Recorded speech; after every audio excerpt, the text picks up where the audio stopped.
Ladies and gentlemen, my name is Cody Rhodes. Once undesirable, become undeniable, and now undisputed Universal WWE Champion. Cody Rhodes is the biggest superstar we've seen in over a decade. We haven't seen a wrestler be as over with the audience as Cody is since Daniel Bryan's 2014 Yes Movement.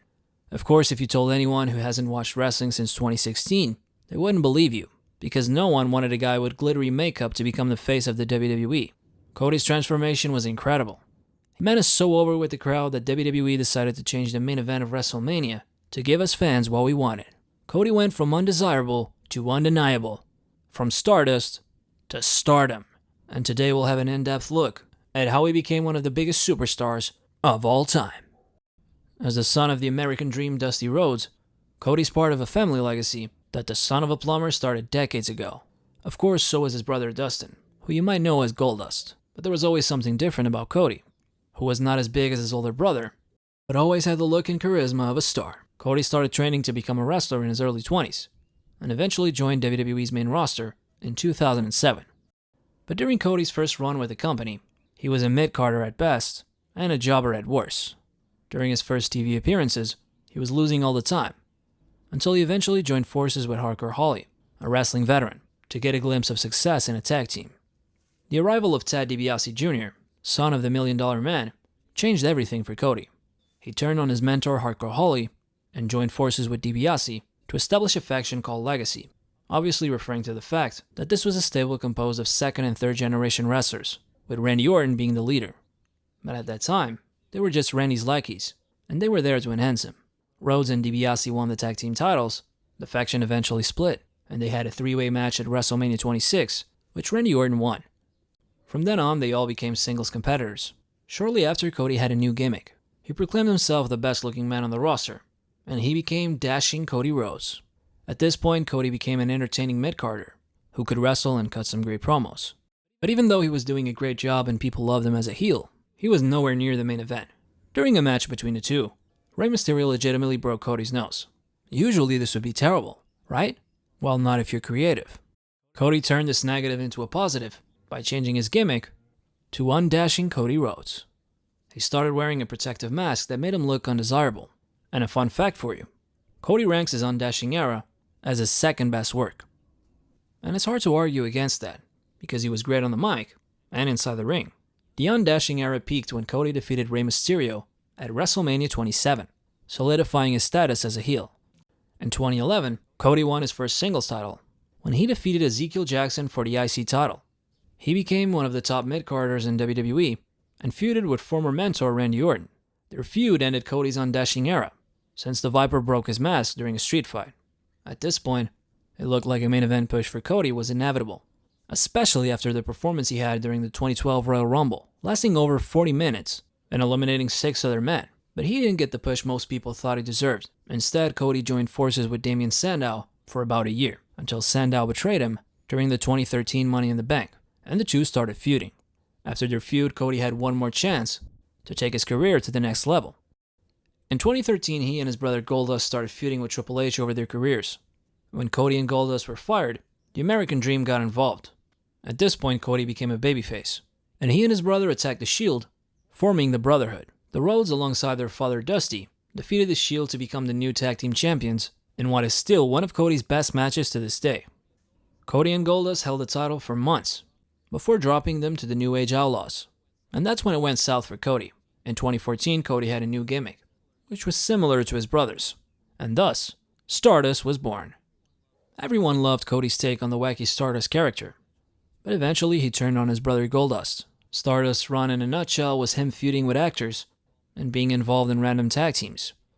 WWE didn't seem to entertain the idea of Cody winning singles gold, and no matter how hard he tried to turn a negative into a positive again, the Stardust character was a joke. Shortly after losing a 7-man ladder match for the Intercontinental title at WrestleMania 32, Cody requested his release.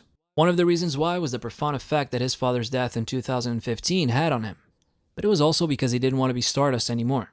He hated the character and constantly begged creative to give him a new direction. At the same time, he didn't want to return to being Cody Rhodes, because he knew that his father hated storylines that took advantage of someone's death, but Cody felt he deserved more. So he decided that the only way for him to change the course of his career was to leave the WWE. Triple H wasn't happy about it because of his relationship with Dusty. He felt Cody disrespected him for leaving the company, after everything he did to help him and his father. Cody didn't see it that way though. He felt that he didn't owe WWE the same loyalty that his father did. After leaving, Cody started falling in love with wrestling again, since working in the Indies allowed him to wrestle opponents that he didn't get to wrestle in WWE. He became the biggest wrestler in the Indies, and put on banger matches against the best in the world. At this time, he only went by Cody, because WWE owned the trademark for the Rhodes name. It's crazy how someone can steal your last name, huh? Cody wrestled everywhere, from Japan to Ring of Honor to Impact, eventually forming a group called the Elite, alongside Kenny Omega, the Young Bucks, and Hangman Adam Page. During his time wrestling in Japan, Cody debuted his new gimmick, the American Nightmare, which got him super over with the fans. In 2018, Cody and Ring of Honor worked together to promote an event called All In, featuring all of the best independent wrestlers. All In sold out in 30 minutes. This is unheard of for a wrestling event held by anyone not named WWE, which sparked Tony Khan's interest, who, for those of you who don't know, is a very wealthy individual. The Khan family invested in a new wrestling promotion called All Elite Wrestling, which became the first real competition, well, sort of, WWE has had since WCW. As most of you know, one of AEW's EVPs was none other than Cody Rhodes. In 2019, Cody had one of the most memorable moments in AEW history when he used a sledgehammer to break the game's throne. He made it clear that he didn't plan on returning to WWE, and he was committed to AEW's success. AEW brought in a mix of indie wrestlers and former WWE stars, and their mission was simple: provide wrestling fans an alternative to the WWE. Cody continued to put on excellent matches, became the inaugural TNT champion, a title he held 3 times, and started using the Rhodes name again, after WWE canceled their trademark. However, to everyone's surprise, in 2022, Cody and his wife Brandy left AEW. His departure from the company that he helped build was a huge surprise, but it also led to speculations regarding his future. Meanwhile, in WWE, Seth Rollins was in a storyline where he wanted to be a part of WrestleMania, but didn't have an opponent. In a last effort to compete at WrestleMania, Rollins begged Vince McMahon to give him a spot at the show, and Vince agreed, under one condition: he would be the one to choose his opponent. There was speculation that Cody could return to WWE, but there's always rumors about everything in wrestling, and for all we knew, it was hard to believe that he would go back. Especially because during his AEW run, he always took shots at WWE. But then the moment finally arrived. At WrestleMania 38, the crowd at the AT&T Stadium went berserk when they heard the magical sentence. Cody didn't return to smoke and mirrors, he didn't return as dashing, and he sure as hell didn't return as Stardust. The Prodigal Son returned with his AEW theme song and his new gimmick. Seth's opponent was none other than the American Nightmare. After one of the best returns of all time, and a 5-star classic that stole the show, Cody Rhodes beat one of the biggest stars on the roster at the grandest stage of them all. And next night on Raw, he explained why he was back.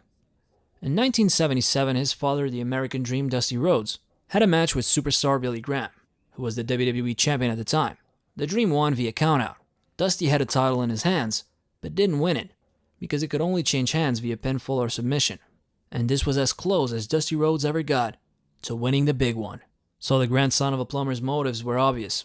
He came back for one thing, and one thing only. Cody wanted to finish the story that the American Dream couldn't finish. But no one hands you anything in life or wrestling. You have to earn it, which is why Cody had 2 more big matches against Rollins, including their classic at Hell in a Cell, which solidified him as a megastar in the fans' eyes. The story here was that Cody tore his pectoral muscle, but to the shock of everyone, this tough-as-nails imbalanced individual with a neck tattoo decided to wrestle a Hell in a Cell match anyway. Everyone loved Cody already, but this was his 316 moment. This was the moment that took him to the next level. Not only is he tough as nails for doing that, they actually had another 5-star classic inside Hell in a Cell. After he beat Rollins, he was out of action for a few months, since he needed to undergo surgery to fix his torn pec. He made his return at the 2023 Royal Rumble match and won it, earning the right to challenge Roman Reigns for the title at WrestleMania. But there were 2 storylines heading into WrestleMania. On one side, you have Cody and his relentless determination to finish the story. On the other side, Roman Reigns was approaching 1,000 days as WWE Champion, which no one has done since the Hulk Hogan era. While Cody nearly beat Roman, Solo Sikoa's interference made it clear that WWE didn't want Cody to finish the story yet, because their priority was Roman's historic reign.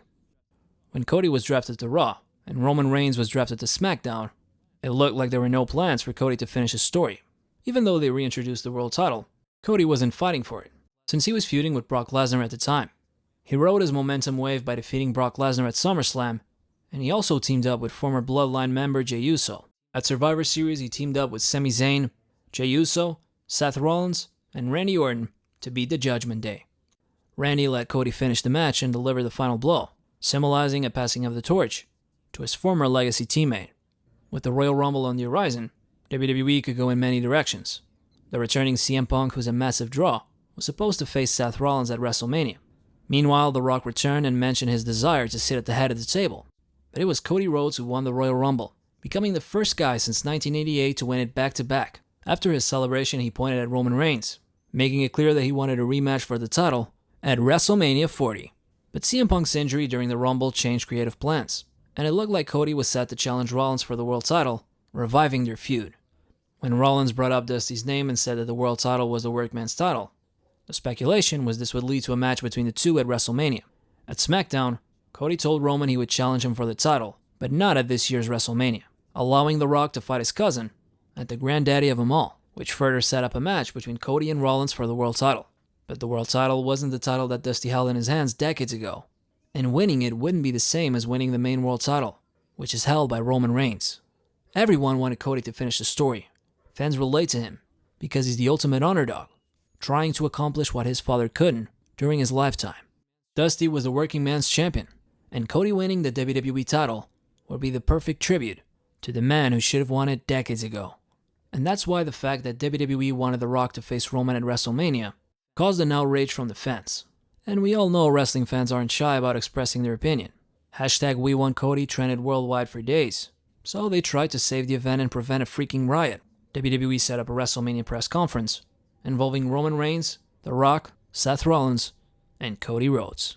Dwayne Johnson thought he was going to headline WrestleMania and have the biggest WrestleMania match of all time with his cousin, but Cody Rhodes stepped in and made his decision. He was going to finish his story by challenging Roman Reigns.